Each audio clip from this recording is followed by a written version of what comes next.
அன்பு நண்பர்களே, ஸோ தமிழ்நாடு பக்கத்தில் இருக்கக்கூடிய பாண்டிச்சேரி தொகுதி என்றைக்குமே நம்ம தொகுதியாக தான் பார்ப்போம். ஸோ அந்த பாண்டிச்சேரி தொகுதிக்கு லாஸ்ட் டைமே நான் வீடியோ போட்டேன், அதே மாதிரி தான் நடந்தது. ஸோ லாஸ்ட் டைம் சக்ஸஸ் ஆனிச்சு, இந்த டைம் சக்ஸஸ் ஆகுமான்றதை பார்ப்போம். ஸோ பாண்டிச்சேரி பொறுத்த வரைக்கும் யாருக்கெல்லாம் வாய்ப்பு எப்படி எப்படி இருக்குது அப்படின்னு பார்த்தா, பாண்டிச்சேரி பொறுத்த வரைக்கும் கட் பண்ணி க்ளோஸ் பண்ணும். பாண்டிச்சேரி பொறுத்த வரைக்கும் திராவிட முன்னேற்ற கழகத்தினுடைய கூட்டணி கட்சியான காங்கிரஸ்க்கு ஒதுக்கப்பட்டுள்ளது. திரு வைத்தியலிங்கம் அங்கே வந்து நின்றுருக்காரு.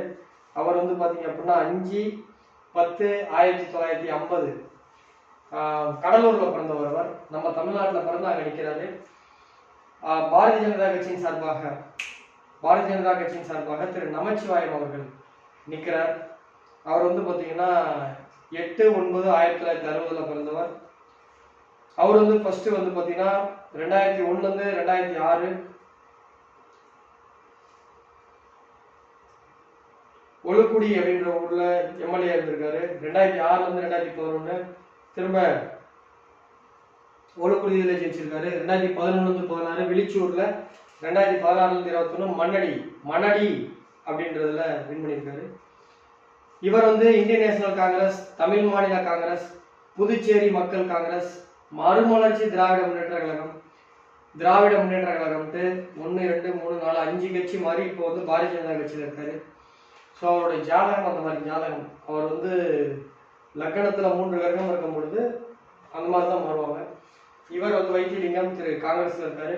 தமிழ் வேந்தன் அண்ணா திராவிட முன்னேற்ற கழகத்தை நிற்கிறாங்க. மேனகா நாம் தமிழர் கட்சி நிற்கிறாங்க. ஸோ முதல்ல இதில் இவர் சிட்டிங் இவரை பார்ப்போம், வைத்தியலிங்கம் சார் பார்ப்போம். ஸோ வைத்தியலிங்கம் சாரோட ஜாதகம் பார்ப்போம். ஸோ வைத்தியலிங்கம் சாரோட ஜாதகம் பார்த்தீங்கன்னா 5 அக்டோபர் 1950 கடலூரில் பிறந்தார். புனர்பூச நட்சத்திரம் 2ஆம் பாதம், மிதுன ராசி, துலா லக்னம். ஸோ கொண்டு வரும். ஸோ இவரோட ஜாதகத்தை நம்ம பார்க்கும் பொழுது லக்னத்துக்கு 12ஆம் இடத்துல 5 கிரகம். நம்ம ஏற்கனவே ஒரு காலையில் சொன்னோம், லக்னத்துக்கு 12ஆம் இடத்துல 5 கிரகம் பெற்று அந்த 12ஆம் அதிபதி மறைவு ஸ்தானத்தில் இருக்கக்கூடிய கிரகம் அதிகமாக இருந்து அந்த மறைவு ஸ்தானத்துடைய அதிபதி பலம் பெற்றால் யோகம்னு சொன்னோம். இந்த ஜாதகத்துல பாருங்க, லக்னத்துக்கு 12ல சூரியன், புதன், சுக்கிரன், சனி, கேது 5 கிரகம் இருக்கு. புதன் வந்து அந்த வீட்டின் 12ஆம் வீட்டுடைய அதிபதி புதன் மூலத்திரிகோணம் அடைஞ்சிட்டாரு. சூரியனோட நட்சத்திரத்துல சூரியன் அங்க நிற்கிறாரு. அவர் வந்து பாத்தீங்கன்னா சந்திரனோட நட்சத்திரத்துல இருக்காரு. ஸோ இந்த 5 கிரகமே பலம். லக்கணத்துக்கு 5ல குரு பகவான் அவிட்ட நட்சத்திரம் செவ்வாய் நட்சத்திரத்தில் இருக்கார். லக்கணத்துக்கு 2ல செவ்வாய் வந்து பலமா இருக்காரு. செவ்வாய் வந்து சொந்த வீட்டுல இருக்கார். லக்கணத்துக்கு 9ல சந்திரன் இருக்காரு. ஸோ இந்த ஜாதகத்துல என்ன பலம்? செவ்வாய் பலம், சூரியன், புதன், சுக்கிரன், சனி, கேது 5 கிரகம் பலம். ராகு பகவானும் பாத்தீங்கன்னா சூரியனோட சனியோட நட்சத்திரத்தை நிற்கிறார். உத்திரட்டாதிகம் தசாபுத்தி வருவோம். ஸோ இவர் வந்து பாத்தீங்கன்னா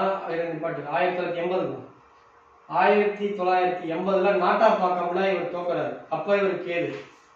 1980 புதன்ல ஒரு நாட்டாப்பாக்கத்துல தோக்குறாரு. திரும்ப 1985 வந்து பாத்தீங்க அப்படின்னா இவருக்கு சந்திரன் நடக்குது. சந்திரன் இவருக்கு பலமா இருக்கு, வெற்றி பெறார். திரும்ப 1990 வந்து பாத்தீங்க அப்படின்னா குரு நடக்குது. இவர் குரு வந்து லக்னத்துக்கு 5ல இருக்கு. சின்னதா இவர் ராசி எடுத்து சின்னதா இருக்கும். இவருடைய ஜாதகத்துல குரு பாத்தீங்கன்னா லக்னத்துக்கு 5ல இருக்கும். லக்னத்துக்கு 5ஆம் இடத்துல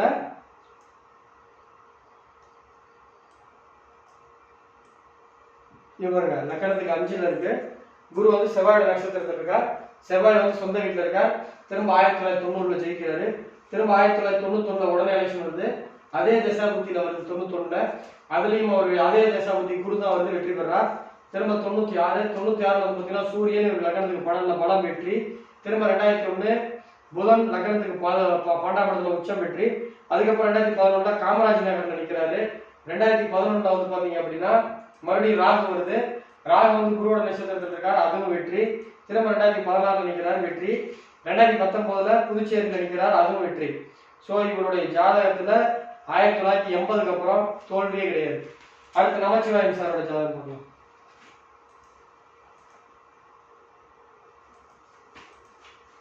நமச்சிவாயம் சார். ஸோ நமச்சிவாயம் சாரோட ஜாதகம்.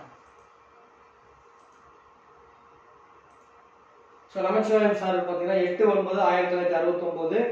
இவருடைய ஹிஸ்டரி வந்து பார்த்தீங்க அப்படின்னா இவரும் வெற்றி தான். இவருடைய தசையில ஜாதகத்தில் பார்ப்போம். பூச நட்சத்திரம் 3ஆம் பாதம், கடகராசி, கன்னியா லக்னம். இவரோட ஜாதகத்துல என்னென்ன கிரகம் பலமா இருக்குன்னு நம்ம பார்ப்போம். லக்னத்துல புதன் திக்பலம், லக்னத்துல புதன் திக்பலம் பிளஸ் மூலத்திரிகோணம் ஆட்சி, லக்னத்துல குரு திக்பலம், 7ஆம் அதிபதி வராரு. இப்ப நான் ஒரு விஷயம் சொல்ல, ஏன் அதிகமான கட்சி மாறினாருன்னு சொல்லிட்டு, லக்கணத்துக்கு இந்த உபய லக்கணத்தை பொறுத்த வரைக்கும் 7ஆம் அதிபதி பாதகாதிபதி. அந்த பாதகாதிபதி லக்கணத்துக்கு வந்தனால இவர் எங்க போனாலும் அங்க வந்து பலமாவாரு.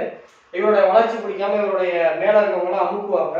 இவர் அதுல இருந்து வெளியில வந்துடுவார். திரும்ப இன்னொரு இடத்துக்கு போவார். அங்க சீரோல இருந்து மேல கொண்டு வருவார். அந்த கட்சியும் அந்த இடத்தையும் திரும்ப டம்மி பண்ணுவாங்க. திரும்ப மேல கொண்டு வருவார். திரும்ப இது பண்ணுவாங்க. இப்படியே வந்துட்டு இருப்பாரு. இப்ப 2021ல இவருடைய உழைப்பு சரியான உழைப்பு. ஆனா நாராயணசாமி முதலமைச்சரா கொண்டாங்க. இவரை முதலமைச்சரா கொண்டு வந்தா வேலை முடிஞ்சது. ஆனா பண்ணல காங்கிரஸ். இப்படிதான் காங்கிரஸ் சின்ன சின்ன தப்பா பண்ணி இருக்கக்கூடிய எல்லா மாநிலத்தையும் ஒன்றன் ஒன்றா இழந்துட்டு இருக்கு. இப்ப ஒரு பாஜக போனார். பாஜக கரெக்டா யூஸ் பண்ணிக்கிறாங்க. காங்கிரஸ் 2021 ஒரு முதலமைச்சர். ஏன்னா இவரு தான் உழைச்சாரு. கஷ்டப்பட்டது இவரு தான். சும்மா கஷ்டப்பட்டு ரொம்ப உழைச்சவனை விட்டுட்டு கட்சியில முக்கியமான ஆளு ஆனா உழைக்கவே இல்லை, அவரை கூப்பிட்டு முதலமைச்சர் விட்டு அது என்ன நியாயம்? ஸோ அதுதான் இவருக்கு அநீதி இழைக்கப்பட்டது. ஸோ இவருடைய ஜாதகத்துல லக்கணத்துல புதன், லக்கணத்துல 7ஆம் அதிபதி திக்பலம் பண்ணிட்டார். அதனாலதான் இவர் பல கட்சி மாறினாரு. லக்கணத்துக்கு 3ஆம் இடத்துல செவ்வாய், லக்கணத்துக்கு 6ஆம் இடத்துல ராகு, லக்கணத்துக்கு 8ல சனி, லக்கணத்துக்கு 11ஆம் இடத்துல சந்திரன் ஆட்சி கூட சுக்கிரன். சுக்கிரன் வந்து புதன் நட்சத்திரத்துல இருக்கு. இங்க புதன் மூலத்திரிகோணம். அதே மாதிரி லக்கணத்துக்கு 12ல சூரியன் ஆட்சி, கேது பகவான். இப்ப இந்த ஜாதகத்துல என்னென்ன கிரகம் பலம்? லக்கணத்துல குரு திக்பலம், லக்கணத்தில் புதன் திக்பலம், லக்கணத்துக்கு 12ஆம் இடத்துல சந்திரன் ஆட்சி, சுக்கிரன் வந்து புதனுடைய நட்சத்திரமான ஆயிலத்து நிற்கிறாங்க. 4 கிரக திக்பலம், 5ல செவ்வாய் பலம், லக்கணத்துக்கு 8ஆம் இடத்துல சனி பகவான். சனி பகவான் சுக்கிரனோட நட்சத்திரத்தில் இருக்காரு. இங்க சுக்கிரன் பலம் அடைஞ்சனால அவரும் பலம். ராகு பகவான் குருவோட நட்சத்திரத்தில் இருக்கார். குரு திக்பலம். லக்கணத்துக்கு 12ல சூரியன் ஆட்சி. பாருங்க, புதன் ஆட்சி, சூரியன் ஆட்சி, சந்திரன் ஆட்சி, செவ்வாய் ஆட்சி, 4 கிரகம் ஆட்சி. குரு திக்பலம். சுக்கிரன் வந்து திக்பலம் அடைந்த கிரகத்துல இருக்கு. ஸோ கிட்டத்தட்ட 9 கிரகத்துல 8 கிரகம் பலம் இருக்கும். ஸோ நமச்சிவாயம் சார் ஜாதகம் ஒரு அப்பா இடத்துல இருக்கு. திசா புத்தி வரும்.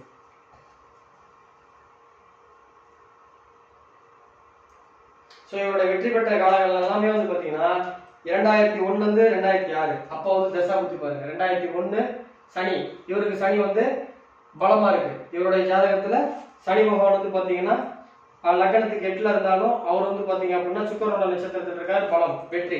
திரும்ப வந்து பாத்தீங்கன்னா 2006ல வெற்றி. 2006 வந்து பாருங்க இவருடைய இதுல சூரியன் லக்னத்துக்கு 12ல சொந்த நட்சத்திரத்தில் இருக்கு, வெற்றி.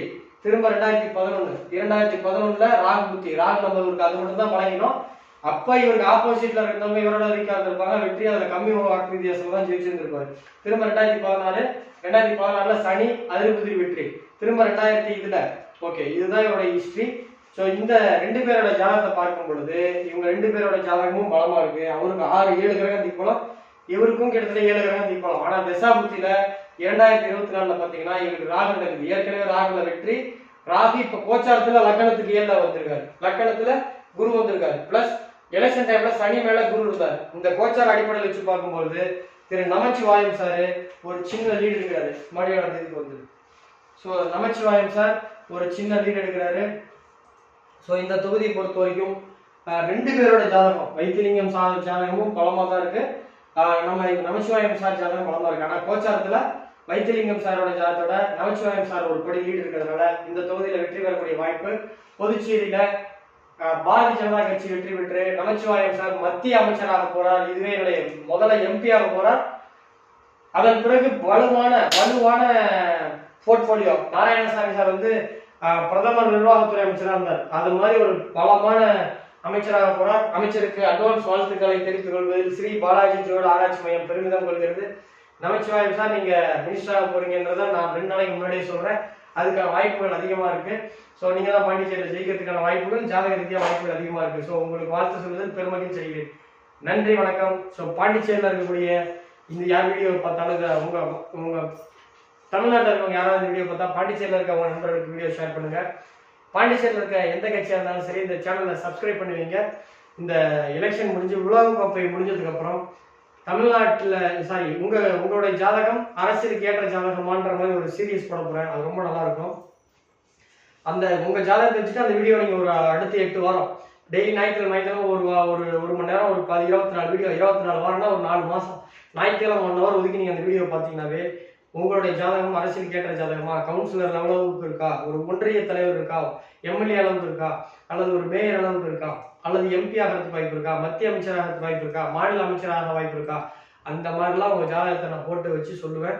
கண்டிப்பாக உங்களுக்கு பிரயோஜனமாக இருக்கும் பாருங்கள். அதே மாதிரி அரசியலுடைய விஜய் அவர்களுடைய இம்பாக்ட் பாண்டிச்சேரியில் எப்படி இருக்கும்னு நிறைய பேர் கேட்டீங்க. இந்த ஆகஸ்ட் மாதம் முதல் வாரம் விஜய் அவர்களுடைய அரசியல் வெற்றி எப்படி இருக்குன்றதை பற்றி வீடியோ போட போகிறேன். ஸோ அந்த வீடியோ பார்க்கணும்னா இந்த சேனலை சப்ஸ்கிரைப் பண்ணுவீங்க. அந்த வீடியோ உங்களுக்கு கண்டிப்பாக வரும். நன்றி, வணக்கம்.